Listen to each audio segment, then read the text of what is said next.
The 2023 season is right about to start, meaning it's perfect time to predict which coaches could be fired by the end of the season. I mean, heck, last year, we all remember how early it was for Scott Frost to be outed at Nebraska. I know that we have already had Pat Fitzgerald fired, and that was for an unexpected reason, but I've got four coaches who I think could be out of jobs by the end of the season. The first one is one that I think sparks a lot of controversy, and it also brings a ton of complications. That being Jimbo Fisher from Texas A&M. He has been very underwhelming since the amazing year that they had during 2020, and especially last year was a huge down year, a huge step backwards with them going 5-7, especially after all the expectations were super high when he pulled in one of the greatest recruiting classes of all time. Now, the biggest issue here with Jimbo Fisher is not just the fact that they were bad on the field last year after, again, we all thought that they were going to be a top 10 team, maybe even better than that. It was the fact that a lot of the guys that he pulled in that recruiting class decided to jump ship, hop in the transfer portal, and go elsewhere.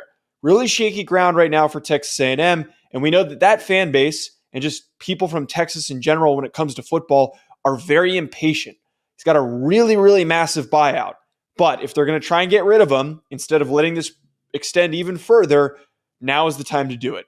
We all know how long Charlie Weiss was getting paid, and as a Notre Dame fan, I got to read that headline every single year. I don't think that will stop the possibility of Jimbo Fisher being fired in 2023.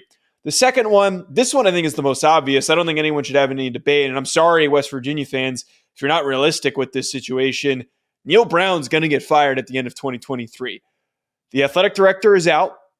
Neal Brown is standing on one leg after being 22-25 in his entire time as the head coach at West Virginia. And man, they have been beaten up, demolished. Their asses have been kicked the entire time during Big 12 play and just in general. I can't remember the last time since Dana Holgorsen was there that West Virginia had competitive teams. There were years where they were in the top 5, top 10, some of the best teams in the ACC. And now what are they? They're one of the biggest laughing stocks in all the Big Ten. Neal Brown's going to be out. There is no way to recover from all of the damage that has been done. And again, West Virginia fans, you got to be realistic with yourselves. There's no way that he's going to turn this ship around. Third one that I have, Jeff Haffley for Boston College. Now, this one kind of stings a little bit because when he took over, there were high expectations. When he took over, he had a couple big signature wins. He had a couple strong seasons at the early jump. Phil Dracovic looked really good. There was all this mounting momentum for Boston College, a team that has decent history, but not exactly a national championship winning program. However, when you go 3-9 in 2023 and Dracovic leaves and transfers to Pitt, you start to question, does he really have a hold of things at Boston College? Again, he's been revered as a really good defense coordinator. It does not seem like things are working out for the Eagles. The last one that I have, and this one I think has not been brought up enough, but should be considered to be extremely obvious, is Tom Allen. Now, if you remember back to 2020 during the COVID year and him having miraculous games that were unexpected and some wins that were unexpected and a decent season, some people were talking about Tom Allen as maybe like, hey, could this be a guy who is brought up for Big Ten openings down the line for bigger programs?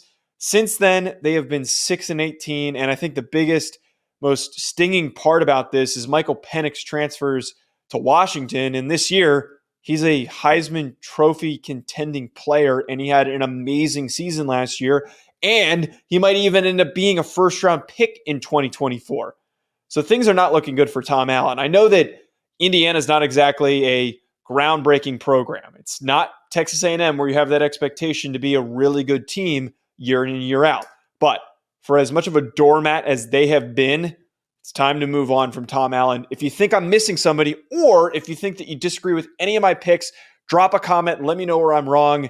And also make sure you hit that subscribe button so you don't miss out on any other content during the college football season. Make sure you check out BetOnline for all of your sports betting needs. For anything that I do betting related, I go on over to betonline.ag and I use promo code BELIEVE50. BetOnline has all of the latest updated odds for the NFL and college football seasons.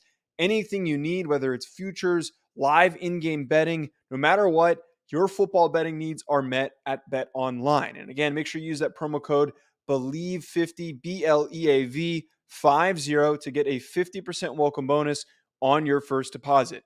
Bet Online, where the game starts.